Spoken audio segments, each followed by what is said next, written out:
اعوذ باللہ من الشیطان الرجیم بسم اللہ الرحمن الرحیم رب اشرح لی صدری ویسر لی امری واحلل عقدۃ من لسانی یفقہوا قولی رب زدنی علما رب زدنی علما رب زدنی علما۔ عزیز طلباء و طالبات، السلام علیکم ورحمۃ اللہ وبرکاتہ۔ 11ویں جماعت کے طلباء و طالبات کو میں اردو کلاس میں خوش آمدید کہتا ہوں۔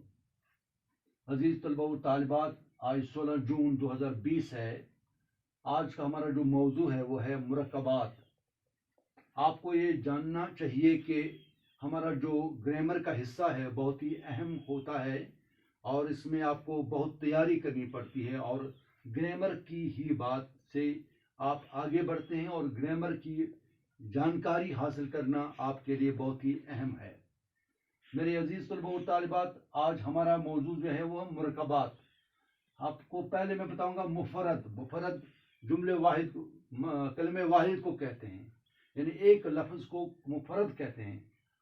مرکب یعنی مفرد، ایک کلمہ کو مفرد کہتے ہیں، یعنی ایک کلمہ کو مفرد کہتے ہیں، ایک لفظ کو مفرد کہتے ہیں۔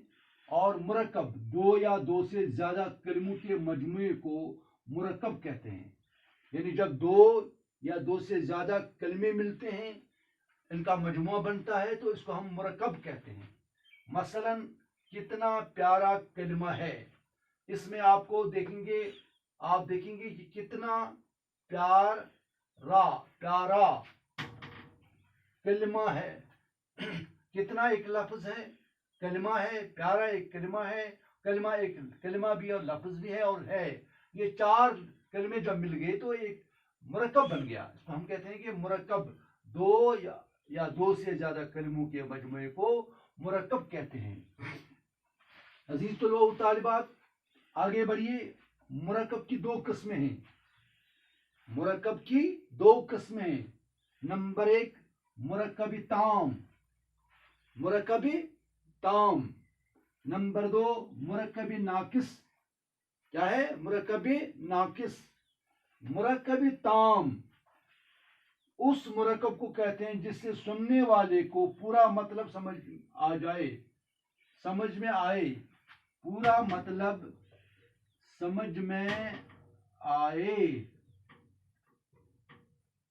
یعنی اگر آپ کوئی جملہ کہنا چاہتے ہیں اور جس کو آپ سنانا چاہتے ہیں اس کو پورا مطلب سمجھ میں آنا چاہیے، پورا معنی سمجھ میں آنا چاہیے۔ مثلا دریا چڑھے ہوئے ہیں، یعنی دریاؤں کا بہاؤ اوپر ہو گیا ہے، پانی اوپر بہ رہا ہے۔ اس کو کہتے ہیں آپ کو سمجھ آ گیا کہ دریا میں کیا حالت ہے، دریا میں طوفان کی سی حالت ہے، سیلاب کی سامنے، کیونکہ اس میں پانی بہت اوپر چڑھ گیا ہے۔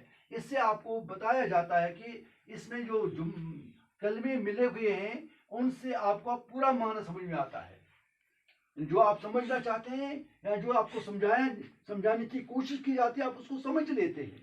اس کو کہتے ہیں وہ مرکب تام وہ مرکب ہے جس سے سننے والے کو پورا مطلب سمجھ میں آ جائے۔ کیا ہے؟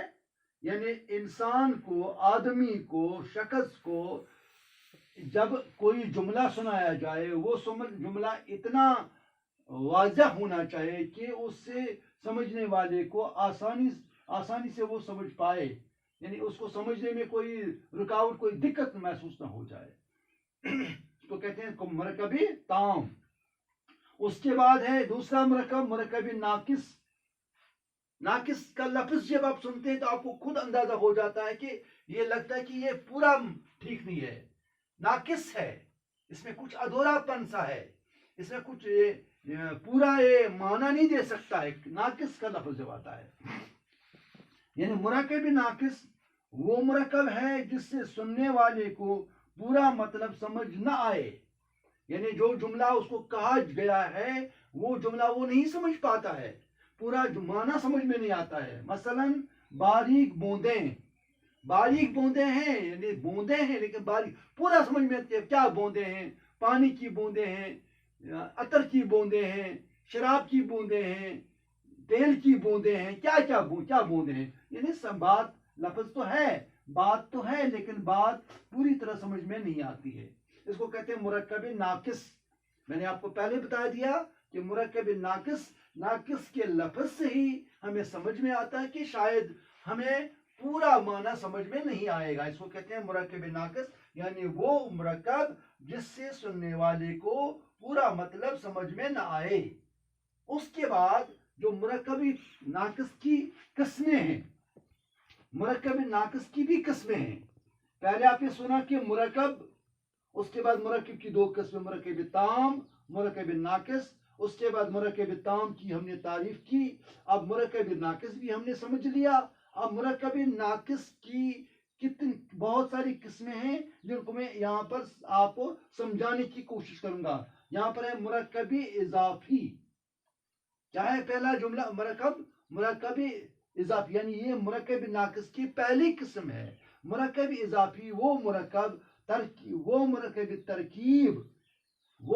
तरकीब जो मुजाफ और मुजाफ इलैह से मिलकर बने, मुजाफ और मुजाफ इलैह से मिलकर बने, उसको कहते हैं मुरक्कब इजाफी, जिसमें इजाफत हो, मुजाफ और मुजाफ इलैह के मिलने से मुरक्कब इजाफी बन जाता है।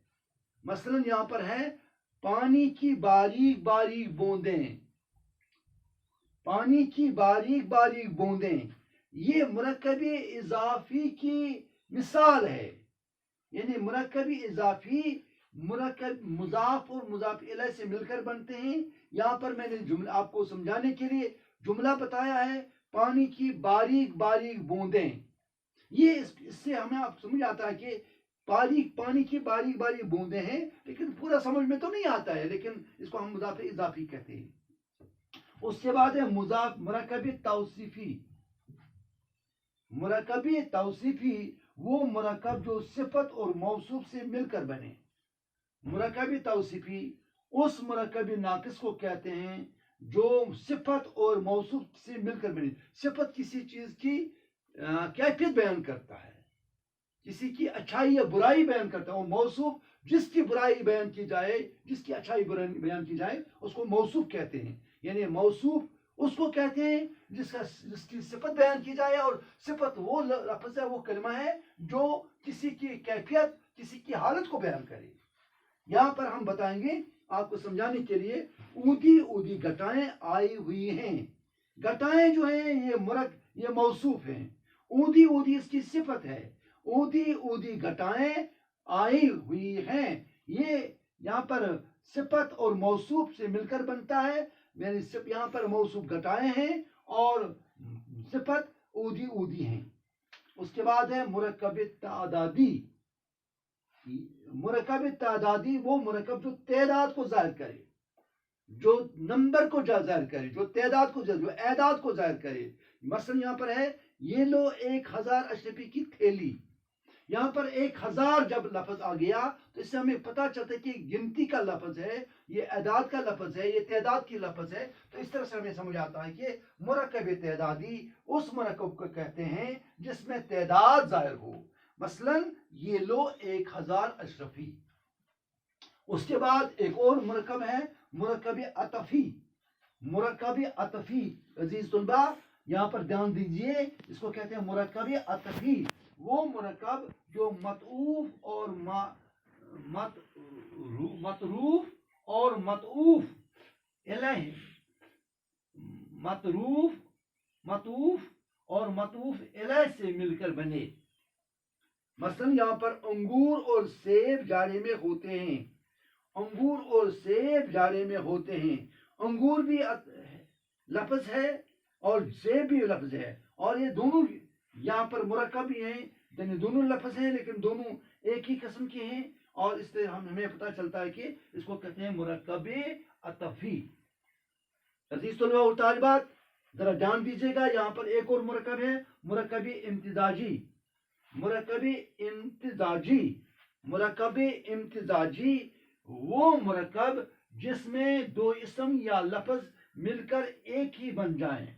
यानी वो मुरक्कब जिसमें दो इसम या लफ्ज मिलकर एक ही हो जाए, यानी दो इसम आप जानते हैं, किसी शख्स का नाम, किसी जगह का नाम, किसी चीज का, उसको इसम कहते हैं। और लफ्ज आप जानते हैं, लफ्ज कलमा होता है, और लफ्ज दो मान तरह के होते हैं, बामाने लफ्ज और बेमाने लफ्ज, लेकिन यहाँ पर बामाने लफ्ज कलमा है, तो इसलिए हम ये कहेंगे कि वो मुरक्कब इम्तिजाजी, वो मुरक्कब वो जिसमें दो इसम या लफ्ज मिलकर ऐसे बन जाए कि वो एक ही बन जाते हैं। मसलन यहाँ पर है हलवा सोहन बन रहा है, हलवा सोहन बन रहा है, ये हलवे की किस्म है। यहाँ पर हलवा एक लफ्ज है, सोहन दूसरा लफ्ज है, ये दोनों जब मिल गए तो एक बन गया हलवा सोहन। ये अलग अलग नहीं दिखता है, हालांकि दो लफ्ज हैं, लेकिन लगता है कि ये शायद एक ही लफ्ज है, हलवा सोहन बन रहा है। उसके बाद मुरक्कब ज़र्फी, मुरक्कब ज़र्फी वो मुरक्कब जो ज़र्फ और मजरूफ से मिलकर बने, ज़र्फ और मजरूफ से मिलकर बने। यानी ज़र्फ बर्तन को कहते हैं, मजरूफ जिसमें चीज हो, जो इसमें हो, उसको कहते हैं वो मरकब जो ज़र्फ और मजरूफ से मिलकर बने। मसलन यहाँ पर है इनकी नानी ने अभी नमाज से फारिग होकर पानदान खोला, इनकी नानी ने अभी नमाज से फारिग होकर पानदान खोला। यहाँ पर ये लफ्ज आपको समझ, ये जुमला आपको समझ में आ गया। इससे वो माने हैं वो मरकब जो ज़र्फ यहाँ पर पानदान है, पानदान, और मजरूफ उसमें पान है, यानी ज़र्फ बर्तन है और उसमें मजरूफ क्या है, उसमें मजरूफ क्या है, पान। यानी पान और मजरूफ दो लफ्ज हैं, लेकिन जब हम देखें कि एक ही बन गया, इसको मरकब ज़र्फी कहते हैं, यानी जिसमें बर्तन का माना आपको समझ में दिया जाता है। तो इस तरह से मेरे अजीज तलबा और तालिबात, आपको आज मैंने मुरक्कब समझाया और मुरक्कब की किस्में बताई। मुरक्कब की दो किस्में हैं, मुरक्कब ताम, मुरक्कब नाक़िस। उसके बाद मुरक्कब ताम की तारीफ भी मैंने बता दी, मुरक्कब नाक़िस की भी बताया, और उसके बाद मुरक्कब नाक़िस की बहुत सारी किस्में, इनको भी आप समझाने मैंने आपको समझाया। आप अपनी किताब सफ़र नंबर 33 पर इसको फिर से देखिएगा। यानी मेरी गुजारिश है 11वीं जमात के तलबा से कि वो सफ़र अपनी किताब के सफ़र नंबर 33 को खोलें और उस पर इस मरकब के इसको मरकब को फिर से समझने की कोशिश करें। मुझे उम्मीद है कि आपको आज का लेसन समझ में आएगा, आज का लेक्चर समझ में आया होगा। इसमें जो बातें मैंने आपको सामने रखी हैं उन बातों पर आप फिर गौर करेंगे और इस वीडियो को बार बार देखते जाइएगा। और फिर मेरी गुजारिश है कि आपकी इम्तिहान जल्दी होने वाले हैं, शायद ऑनलाइन या ऑफलाइन एग्जामिनेशन होंगे, तो आपको इनके लिए अपने आप को तैयार करना है। तो मेरी गुजारिश है कि अपने आप को तैयार कीजिए, सोशल डिस्टेंस का एहतमाम कीजिए, और लॉकडाउन के जो मामलात हैं उन पर भी आप ध्यान दीजिए, लेकिन अपनी किताबों से ध्यान नहीं हटाइएगा, अपनी किताबों से ध्यान रखिएगा, अपनी किताबों से वास्ता रखिएगा। अल्लाह ताला आपको कामयाबी से हमकनात करे। फी अमानिल्लाह।